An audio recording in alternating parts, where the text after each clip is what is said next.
Hey everyone, it's Josh, and this is part two of the three pillars of what being a real man really is. What is being a real man? There's three pillars to it. I have to apologize. This was supposed to be a one-part video, but I accidentally stopped the video when I was recording before I got to the third pillar of being a real man. And I don't know how to restart the recording process, so this was supposed to be a one-part video, but because of my mistake, I had to split this up into two videos. Now, to reiterate what I said in my last video, I covered two of the three pillars of being a real man, as I see it. First one, fight your own battles. If you've got a physical battle or a threat on your hands, don't call the cops. Handle the thing yourself, win or lose. Okay? That's just what a real man does. All right?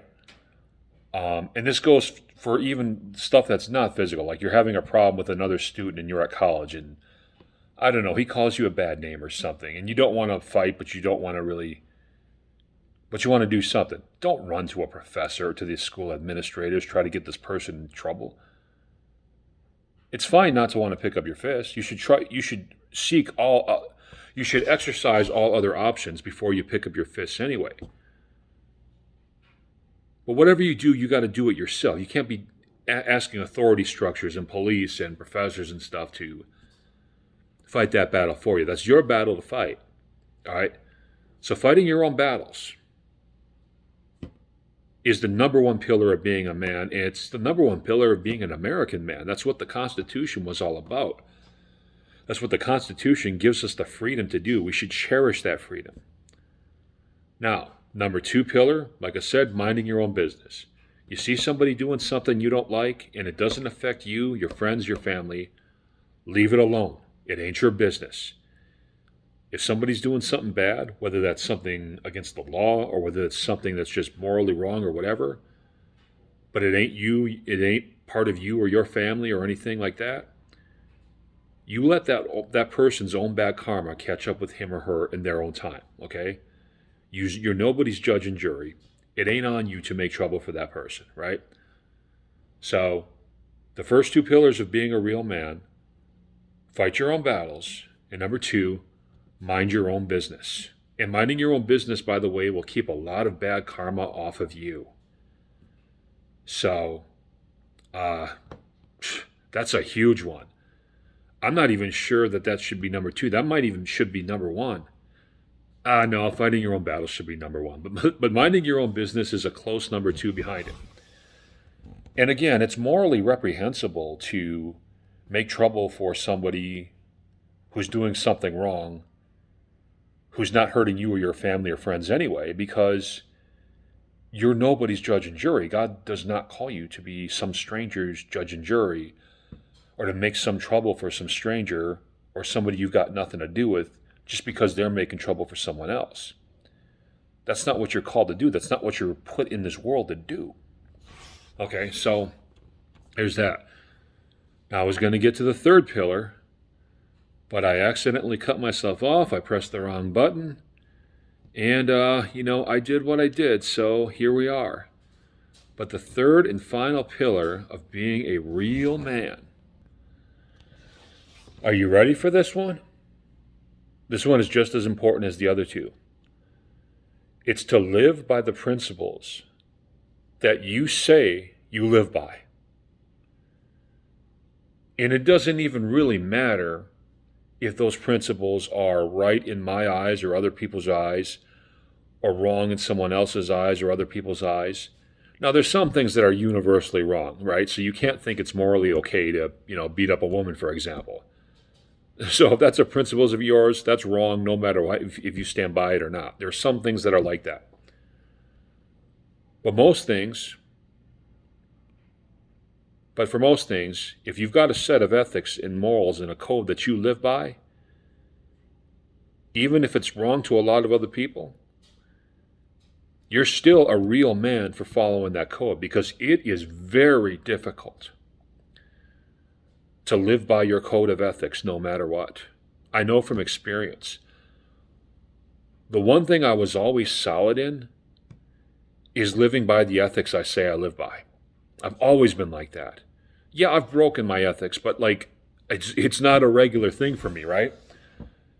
I have stood by my morals and principles when everybody's been against me, when it's been so tempting to break them. And that's the so I can look back on that with pride, and I still do that. I don't even question whether or not I'll break my morals and principles. I just won't. And when I do, I feel real bad about it, and I kick myself for it for a long time. I'm going off on a rabbit trail here, but what I'm saying is that